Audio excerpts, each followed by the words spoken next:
सभी को भारतीय नववर्ष की बहुत बहुत शुभकामनाएं। और मुझे बहुत खुशी है कि आज मैं भगवान श्री राम के वंशजों के बीच में उपस्थित हूँ। मुझे शाम को ही पता चला कि भगवान श्री राम के वंशज हैं आप लोग, और वही परंपरा आपने पिछली लगभग हजारों साल से बना के रखी है। आपके लगभग यहाँ पर 18 गांव, मुझे पता चला कि भगवान श्री राम के वंशजों के 18 गांव यहाँ पर हैं। और ये पूरे भारत के लिए गर्व का विषय है कि इन 18 गांवों में सभी लोग शाकाहारी हैं। शायद ही ऐसा कहीं देखने को मिलेगा कि 18 गांव एक ही परंपरा के और भगवान राम के वंशज, और वो सभी के सभी शुद्ध शाकाहारी। 22 गाँव 22 गांव है, माफी चाहता हूँ, 22 गांव और सभी के सभी शुद्ध शाकाहारी। तो ऐसा तो ये प्रकल्प, ये तो साक्षात जो है आप लोग ईश्वर तुल्य है मेरे लिए। तो साक्षात भगवान राम का स्वरूप है आप लोग, क्योंकि हम सदियों से जो है चरित्र की पूजा करते आए हैं। हमारे पूर्वजों का एक ही फोकस रहा है कि हम जिस दिशा में हमारे पूर्वज गए, जो जीवन हमारे पूर्वजों का था वही जीवन हमें जीना है। यानी कि हमें चित्र के स्थान पर चरित्र के रास्ते पर चलता है। तो ये बड़ी खुशी की बात है कि वास्तव में भगवान राम के आप वंशज हो और आप उनके चरित्र पर चल रहे हो। तो मेरे लिए खुशी भी है, गौरव भी है, और मुझे बड़ा सुखद अनुभव भी हुआ आज, क्योंकि नववर्ष है। और नववर्ष आज पूरे भारत में तो नहीं मनाया जा रहा, लेकिन इस क्षेत्र में ये भी एक दूसरी खुशी की बात है कि यहाँ पर महाराष्ट्र में सरकारी छुट्टी है, अन्यथा हरियाणा में, राजस्थान में इन एरिया में छुट्टी नहीं होती। तो ये भी सरकार से प्रार्थना है कि भारतीय नववर्ष पर पूरे भारत में ही छुट्टी हो, क्योंकि ये नववर्ष तो पूरे भारत का है। तो सरकार इस पर ध्यान दे। और वास्तव में वैज्ञानिक आधार पर और आध्यात्मिक आधार पर देखा जाए तो भारतीय नववर्ष यही है, क्योंकि जो नववर्ष अंग्रेजी कैलेंडर के हिसाब से हम मनाते हैं उसमें नया तो कुछ भी नहीं होता है। और इस नववर्ष में तो पेड़ों पे नए पत्ते आते हैं, मानव के शरीर में नया रक्त बनता है। प्रकृति में जो 84 लाख से अधिक प्रकार के जीव हैं, उन सब जीवों के शरीर में नया रक्त बनने की प्रक्रिया, रक्त शुद्धि की प्रक्रिया प्रारंभ होती है इसी समय। जितने भी वनस्पतियां हैं सबके ऊपर नए पत्ते आते हैं, उनका भी शोधन इसी समय होता है।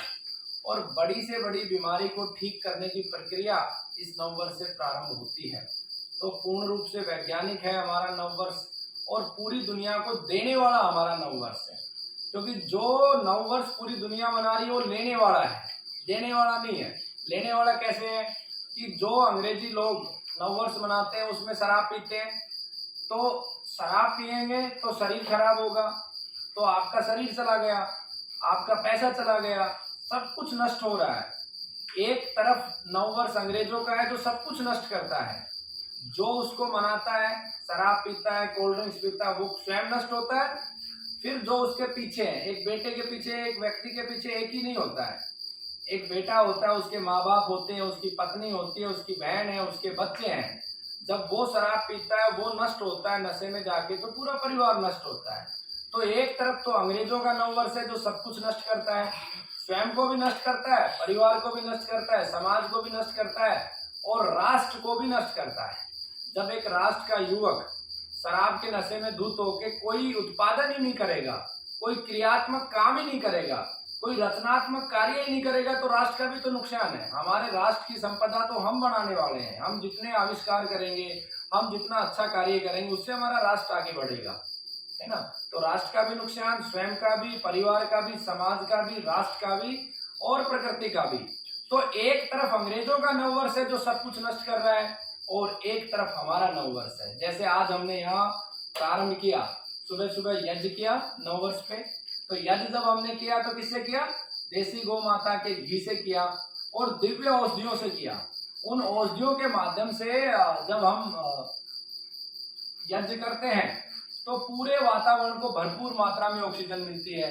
और ऑक्सीजन इस सृष्टि में जितने 84 लाख प्रकार के जीव है, सबका भोजन है, सबको चाहिए, तो सबको मिल गया। दूसरा, वायु तत्व का शुद्धिकरण होता है, सुगंध पूरे वातावरण में फैल जाती है, यानी कि स्वयं को भी भरपूर मिलता है, परिवार को भी भरपूर मिलता है, समाज को भी भरपूर मिलता है, राष्ट्र को भी भरपूर मिलता है।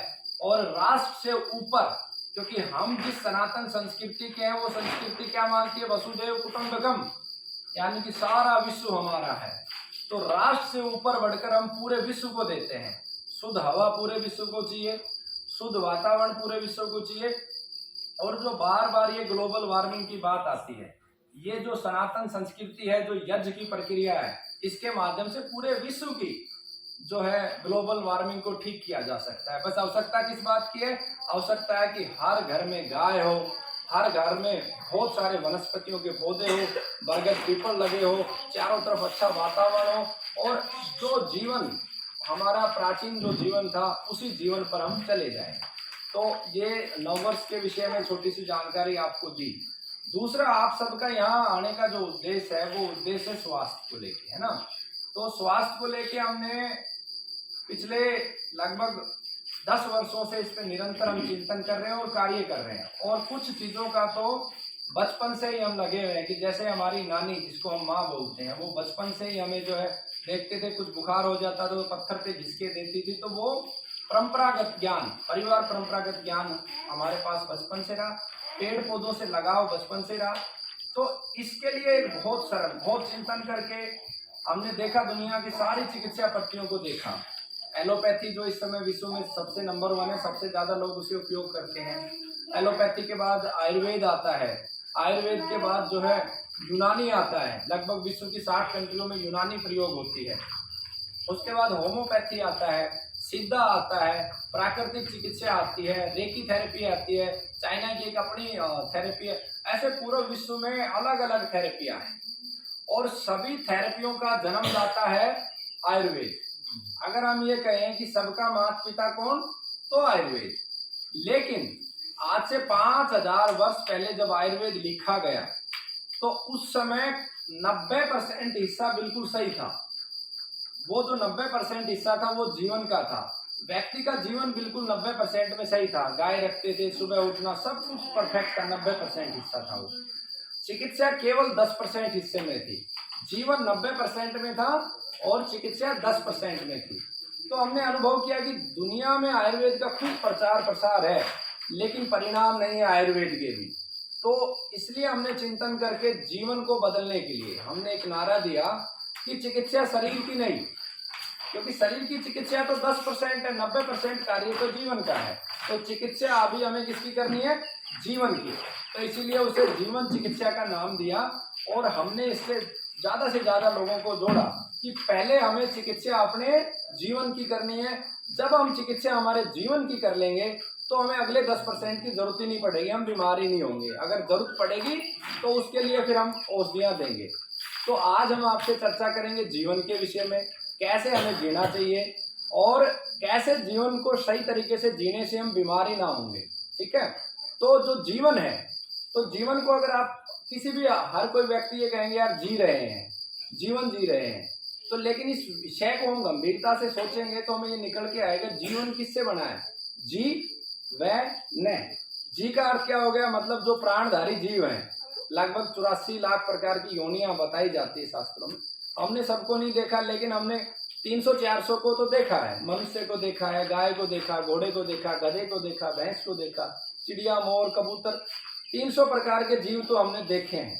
तो जीव और वन, वन का मतलब है वनस्पतियां, उसमें पौधे भी आ गए, उसमें बड़े पेड़ भी आ गए, उसमें बेल भी आ गई, उसमें फल भी आ गए, उसमें सब्जियां भी आ गई।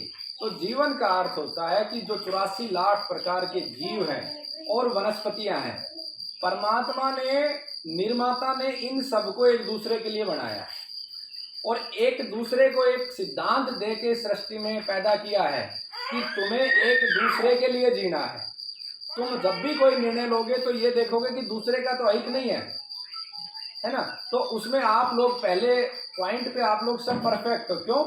मांसाहार उसमें एक सबसे बड़ा ब्लॉकेज है, क्योंकि जब हम हमारा पेट भरने के लिए किसी दूसरे जीव को मार रहे हैं तो इसका मतलब जीवन की परिभाषा पे हम खरे नहीं उतर रहे। और मुझे खुशी है कि इन 22 गांवों में आप सभी मांसाहार से मुक्त हैं। तो जीवन का अर्थ है कि सृष्टि में जितने प्रकार के जीव हैं और वनस्पतियां हैं, उनको आपस में एक दूसरे से प्रेम करते हुए, एक दूसरे का हित करते हुए, एक दूसरे की रक्षा करते हुए जो समय हम बिता रहे हैं वो जीवन है। हमारे पूर्वज इसे करते थे, इसीलिए आयुर्वेद में इन बातों का जिक्र नहीं है। अगर हम ये कहें कि ये जीवन चिकित्सा पद्धति क्या, आयुर्वेद के उस समय 5000 7000 वर्ष पहले हमारे पूर्वजों ने अपनी व्यक्तिगत कमाई की जमीन दान देकर गोचर भूमि बनाई। गोचर भूमि कोई ऐसे नहीं बनी है, हमारे पूर्वजों ने जमीन को दान दिया, उस पे जंगल लगाया और क्या बने, उस पे गोचर बना। तो आज वो गोचर है नहीं, सरकार गोचर को कैप्चर करे जा रही है, कुछ व्यक्तिगत लोग भी कैप्चर किए जा रहे हैं। तो गोचर भूमि में जब गाय चरने जाएगी, सुबह सुबह गाय जब गोचर भूमि में जाएगी, शाम को आएगी, तो वो अथाह ऊर्जा इकट्ठा करके लेके आएगी। वो ऊर्जा आपके घर में आपको दे देगी। कैसे दे देगी, आप उसका दूध जब सेवन करेंगे तो आपको ऊर्जा मिलेगी। उसका अन्य गव्य गोमूत्र है वो लेंगे, घी है वो लेंगे। ये सब जो गोमूत्र घी है, ये जिन गव्यों का हम सेवन करते हैं, ये ठीक हमारे शरीर की तरह है। इन्हें देखा जा सकता है, छुआ जा सकता है, महसूस किया जा सकता है। लेकिन गौ माता से वास्तव में जो हमें प्राप्त होता है वो इससे कई लाखों गुना है। आज हम पंचगव्य की बात करते हैं, तो ये बात तो हम वैज्ञानिक रूप से सिद्ध कर चुके, गाय के केवल 5 गव्य नहीं है। पंचगव्य से गाय के तो अनन्य गव्य हैं। जैसे गाय का आपका गोमूत्र एक गव्य हो गया, गाय का दूध एक गव्य हो गया, गाय का घी एक गव्य हो गया, लस्सी हो गया, मक्खन हो गया, गोबर एक गव्य हो गया। तो 5 तो ये हो गए। लेकिन छठा गव्य मैं आपको बताता हूँ, गौ माता के मुंह की लार। आप किसी भी प्रकार के रोगी को दे दो, वो काम करेगी। जो गौ माता के मुंह की लार है, हर बीमारी में कारगर है। तो ये छठा गव्य हो गया। ऐसे ही सूक्ष्म रूप में और भी ज्यादा प्रभावी गव्य हैं। जैसे गौ माता का एक गव्य है गौ माता की गंध, जो सीधा सीधा आकाश तत्वों पे प्रभाव करती है। गौ माता का स्पर्श, जो सीधा सीधा वायु और आकाश तत्वों पे कार्य करता है ले जाके। तो जितना गौ माता के साथ रहेंगे, एक गौ माता का जो इमोशंस ट्रांसफर होता है, गाय के साथ जब आप जुड़ते हो तो आपका इमोशंस ट्रांसफर होता है, वो अपना संवाद स्थापित करती है। इस सृष्टि में जितने भी जीव हैं, जब आप पवित्रता की तरफ बढ़ोगे, जब वास्तविक जीवन की तरफ बढ़ोगे, तो प्रत्येक जीव से आप बात करने का सामर्थ्य रखते हैं। ऐसा नहीं है कि मनुष्य, वर्तमान में जो मनुष्य है वो पूरा नहीं है, उसमें अधूरापन है। हमारे पूर्वज जिस समय चरक संहिता लिखी गई थी, उनमें पूर्णता थी। वो हमारे पूर्वज पेड़ों से बात कर सकते थे। ये जो आज प्रयोग लिखे हैं आयुर्वेद में, आंवले का यहाँ प्रयोग करो, ये सब हमारे पूर्वजों ने पेड़ों के साथ बात कर करके लिखे हैं। प्रत्येक वनस्पति ये बताती है कि मेरे अंदर ये गुण, आप उसे उपयोग करो। प्रत्येक जीव हम लोगों से बात कर सकता है, लेकिन हम भौतिकता में इतने फंस गए हैं कि अध्यात्म से बिल्कुल दूर हो गए। इसी वजह से आज हम केवल जो लैंग्वेज है हम एक दूसरे से ट्रांसफर कर पाते हैं, पेड़ों से और जीवों से संवाद नहीं कर सकते। लेकिन ये संभव है, हमारे पूर्वजों ने किया है। हमें पुनः इसकी तरफ लौटना होगा। अगर हमें आरोग्य चाहिए तो हमें लौटना होगा। कैसे लौटना होगा, कि हमें इन पेड़ों से बहुत प्यार करना है, पेड़ों को लगाना है, गाय को प्रेम करना है, हमारे अंदर से ईर्ष्या तत्व को समाप्त करना है। यह जीवन चिकित्सा की पहली कड़ी है कि इस सृष्टि में जो कुछ है, जितने भी जीव वनस्पतियां हैं, उनसे हमें प्रेम करना है। उनको जो है, क्योंकि मनुष्य है, हम मनुष्य सबसे ज्यादा शक्तिशाली इसलिए नहीं है कि आप पेड़ को काट सकते हो, आप गाय को काट सकते हो, आप बूचड़ खाने बना सकते हो, या आप रोड बना सकते हो, या फ्लाईओवर बना सकते हो, इसलिए मनुष्य नहीं है।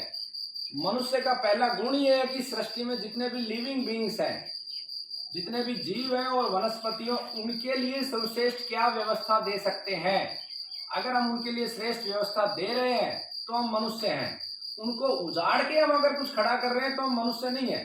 दानव और मानव दोनों के 2 ही हाथ हैं, दोनों की 2 ही आंखें हैं, दोनों के 2 ही कान हैं।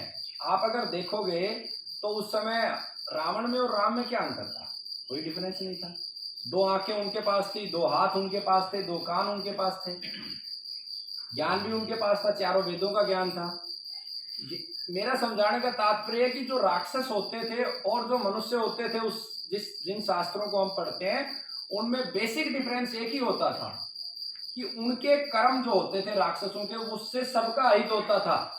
5 महाभूत का हित होता था, पृथ्वी, जल, अग्नि, वायु, आकाश, सबका हित करता था। एक राक्षस एक स्टेप लेता था तो सबका हित होता था, सभी जीवों का हित होता था, वनस्पतियों का हित होता। और जब मनुष्य स्टेप लेता था तो 5 महाभूत मजबूत होते थे, सभी जीव और वनस्पतियां मजबूत होती थी। ये बेसिक अंतर है। अब आज का प्रत्येक मनुष्य ही दानव बन गया है। आप देखो, सिर्फ पैसे के पीछे हम भाग रहे हैं कि हम जो स्टेप ले रहे हैं हमें पैसा चाहिए। अब ये पैसा काम किसके आएगा, मुझे तो नहीं लगता किसी के काम आएगा। वर्तमान में जो पैसा कमा रहे हो उससे आप सुखी नहीं हो।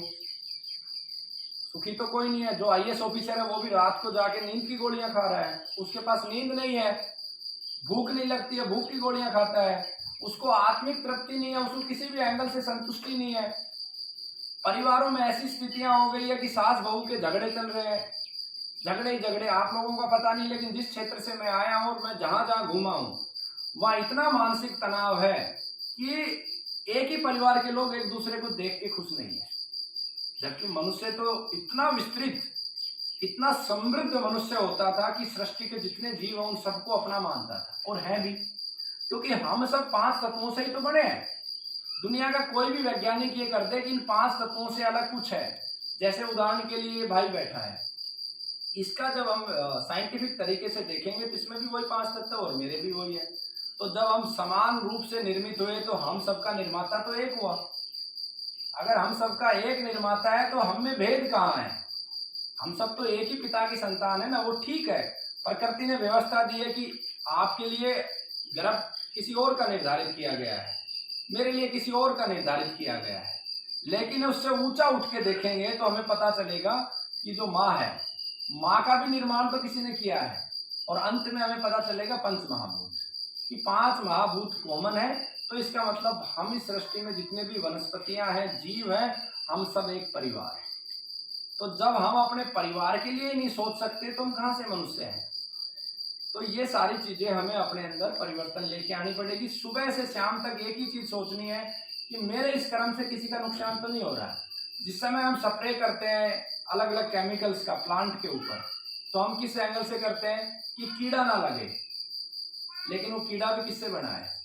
5 महाभूत से ही तो बना है। तो वो कीड़ा मरेगा तो आपको भी मरना है। आप मेरी बात को ध्यान रखिएगा, इस सृष्टि में जो विकार है उसे दुनिया का कोई विज्ञान दूर नहीं कर सकता। क्योंकि जब ये सृष्टि बनी थी तो एक कॉम्बिनेशन था, एक संतुलन था कि इतने एरिया में पेड़ होंगे, इतनी संख्या पेड़ों की है, इतनी मनुष्य की, इतनी जीवों की। आज असंतुलन हो गया है, मनुष्य की संख्या ज्यादा हो गई है, जीवों की संख्या कम हो गई है, और वनस्पतियों की तो बिल्कुल खत्म हो गई है। जब ये संख्या का संतुलन आएगा, जिस क्षेत्र में ये संतुलन होगा उसी क्षेत्र में लोग निरोगी होंगे। आप देखोगे आदिवासियों में इतनी बीमारियां नहीं होती हैं। क्यों? क्या? क्योंकि वहां आज भी ये संतुलन है, जीवों की संख्या, वनस्पतियों की संख्या और मनुष्य की संख्या संतुलित है। तो पहला परिवर्तन हम सबको ये करना है कि हमें इसका संतुलन बनाना है। दूसरा हमको क्या करना है? दूसरा जो सबसे बड़ा काम हमें करना है वो हमारे जीवन से ईर्ष्या को समाप्त कर देना है। जैसे ही हमारे जीवन से ईर्ष्या समाप्त होगी, प्रेम प्रबल हो जाएगा।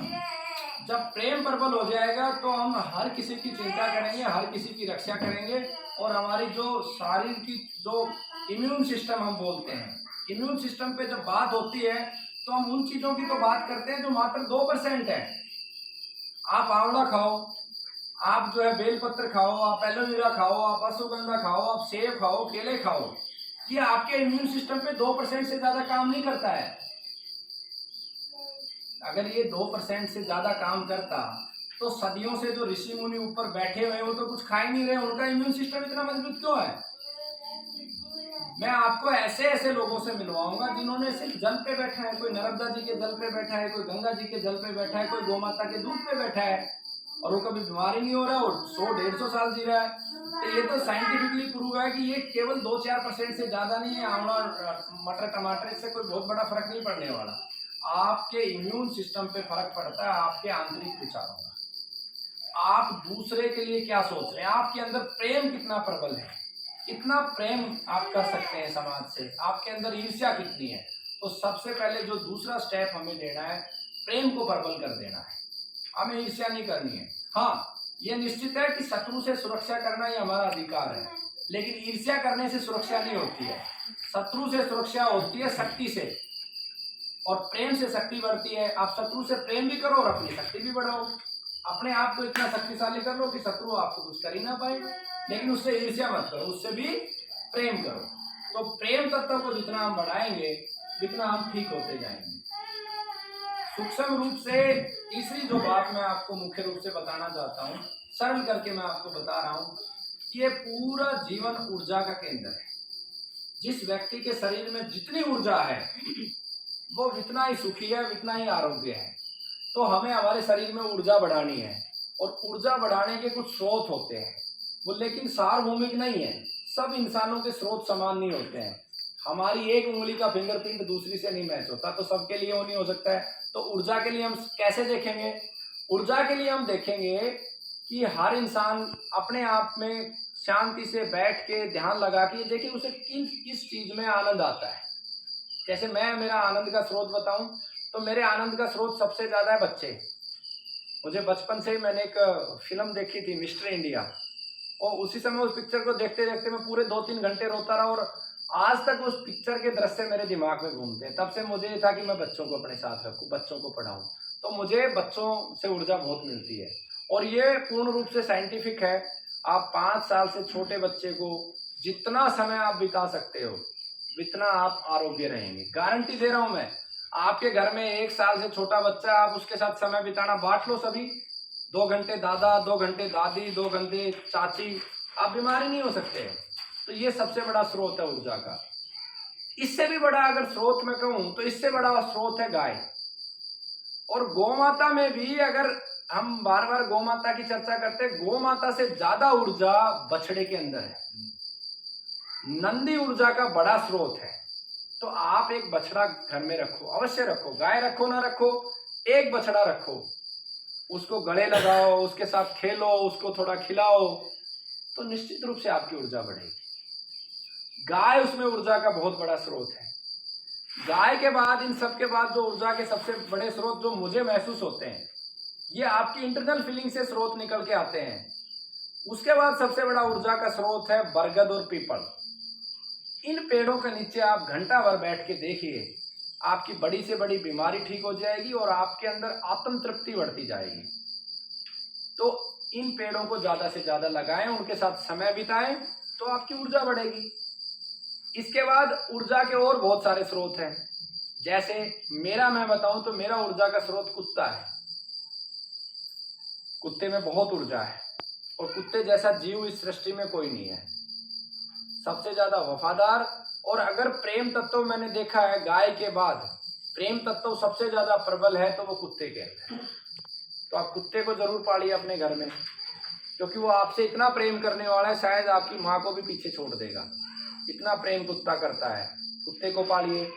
उसके बाद ऊर्जा के स्रोत है हमारे पक्षी।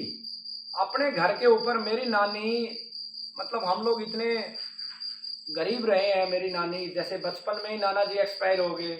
मेरी माँ की उम्र 2 या 3 वर्ष होगी, 5 बच्चे, 4-5 बच्चे, और उस समय पढ़ाई लिखाई कुछ होता नहीं था। और उस दौरान बहुत बार नानी बताती थी काल आ गया था, समझ रहे हो, बारिश नहीं आई तो पेड़ों के छोटे उबाल उबाल के खा रहे हैं। लेकिन इतनी गरीबी होने के बाद भी कभी मैंने नहीं देखा कि मेरी नानी के घर पे कोई आया उसने बिना खिलाए भेजा। इतना प्रेम करती थी, रोटी खा, ये खा, बिना खिलाए किसी को नहीं भेजती थी। और छत के ऊपर हमेशा पानी का वो जो है टकोरा रखा होता था, और पक्षियों के लिए कुछ ना कुछ दाना जरूर डालती थी। तो ये सबसे बड़ा ऊर्जा का स्रोत है। आपकी छत पे रोज पक्षी आएंगे, कुछ दाना लेके जाएंगे, पानी पी के जाएंगे।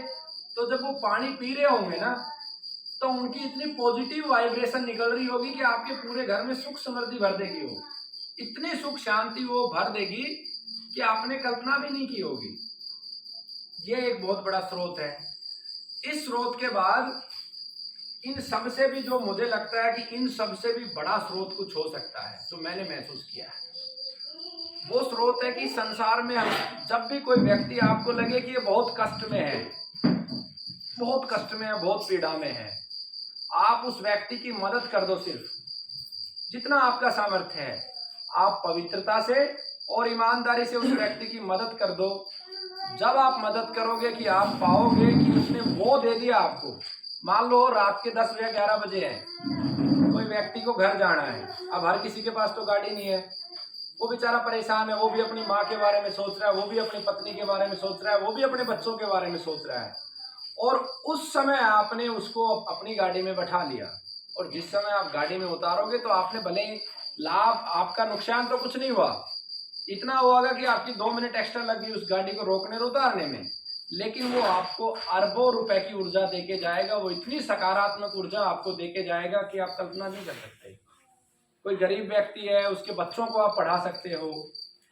तो ये हमारी ऊर्जा के स्रोत है, इन स्रोतों पे हम काम करेंगे तो हमें आवश्यकता ही नहीं है, दवा की आवश्यकता ही नहीं है। दवा तो विषय व्यापार का है। दुनिया में पैसे पे जब ध्यान गया और पैसे की जब प्राथमिकता आई कि पैसा होना चाहिए, तब ये नए नए इंस्ट्रूमेंट निकाले। आयुर्वेद में भी कभी भी जो वास्तविक आयुर्वेद था, जो लिखा गया था, उसके अंदर भी कभी ये कंसेप्ट ही नहीं थे आपको गोली बना के देनी है, आपको ये बना के दी है। वास्तविक कंसेप्ट दुनिया में जीवन का रहा है। तो ये विषय सब व्यापार के, इन विषयों पे नहीं जाना है। ये सारी चीजें आप करोगे तो निश्चित रूप से आप ठीक हो जाओगे। लेकिन आज की परिस्थितियों में, क्योंकि हमने पिछले 5-7 हजार वर्षों से इस प्रकृति के ऊपर इतना अत्याचार किया है, अपने ऊपर इतना अत्याचार किया है, क्योंकि जब हम दूसरे से नफरत करते हैं, सास बहू का झगड़ा होता है तो सास बहू से नफरत करती है और बहू सास से नफरत करती है, और दोनों अपने शरीर पे अत्याचार कर रही होती है। दूसरे का नुकसान कम होता है, वो अपने आप को अंदर अंदर जला रही होती है। और इसके ठीक विपरीत वो एक दूसरे से प्रेम कर रही होती है, दोनों को ताकत मिल रही होती है ना। तो हमने हमारी प्रकृति पे भी अत्याचार किया है पिछले 5-7 हजार वर्षों से, हमारे जो आसपास के वातावरण पे भी किया है, स्वयं पे भी किया है। तो अब तुरंत ऐसा करने से आप लोग निरोगी नहीं होने हो कि आज से आप ऐसा कर दोगे तो आप 100% ठीक हो जाओगे, ऐसा संभव नहीं है। तो ये कार्य जो मैंने आपको बताया, ये आपको 80% काम करेंगे। 20% में आपको औषधियां लेनी होगी अलग अलग बीमारी के अनुसार, वर्तमान में राहत लेने के लिए। तो वो औषधियां क्या होगी, जो जिनमें जीवनीय रस होगा। हम एक जैसे जीवन को प्रबल करने वाले कुछ रस होते हैं, जैसे गोमाता का दूध है, उसमें जीवनीय शक्ति है, जीवनीय रस है, वो गोमूत्र है, घी है, लस्सी है, दही है। ऐसे ही प्राकृतिक रूप से जो फलों के जूस हैं, ताड़ का जूस है, अलग अलग प्रकार के जो है उनका आपको सेवन करना होगा। फिर आपकी बीमारी के अनुसार, मान लो किसी को किडनी खराब है, तो किडनी के लिए अपने को जो प्रकृति ने औषधियां दी, आप देखोगे किडनी का जो आकार है, उसी आकार के पेड़ों के पत्ते हैं, उसी आकार के फल हैं, उसी आकार के अनाज हैं, उन सब का हम सेवन करेंगे तो किडनी ठीक हो जाएगी। ऐसे किसी का लीवर खराब है, तो लीवर के आकार के जो भी फल, सब्जियां, अनाज, वनस्पतियां और पत्ते, उनका हम सेवन करेंगे तो हम ठीक हो जाएंगे। तो इस तरीके से हमें चलना है। जैसे उदाहरण के लिए कल भाई जी ने मुझे वो क्या था, जलेबी, जंगली जलेबी खिलाई। अब उस जंगली जलेबी को देखोगे तो वो ठीक हमारी आंत के आकार की है। तो उसका प्रभाव क्या हुआ, कल जंगली जलेबी खिलाई तो आज सुबह 4:30 बजे उठ के मैं फ्रेश होने के लिए चला गया, उठते ही फ्रेश होने गया। क्यों? क्योंकि उसने जाके हमारी आंतों पे काम किया। तो आंतों को ठीक करने का मतलब है कि सारी बीमारी ठीक, जिसकी आंत ठीक उसको बीमारियां खत्म। तो आपके यहाँ ये जंगली जलेबी है, इसका आप सेवन करो, साथ में इसके बीजों को संभाल के रखो। संपत्ति तो यही है, इसके सारे पेड़ नष्ट हो जाएंगे तो क्या बच्चे क्या खाएंगे? ज्यादा से ज्यादा इसके पेड़ पौधे लगाओ। तो ये सारी चीजें आपको करनी है। इसके अतिरिक्त आप लोगों को जो भी बीमारियां हैं, वो सब जो है आप इनको गव्यांश के पिताजी को लिखवा देना, अपनी जितनी भी समस्याएं हैं ये मुझे भेजेंगे, तो ये बच्चा आप लोगों के लिए दवा बनाएगा। ठीक है, ये दवा बना के आप लोगों को दे देगा, तो आप ठीक हो जाएंगे। ठीक है, ठीक है भाई, आप लोगों का बहुत बहुत धन्यवाद। आपने बहुत प्रेम पूर्वक सुना, बहुत बहुत धन्यवाद। अब इनको आप लिखवा देना है ना।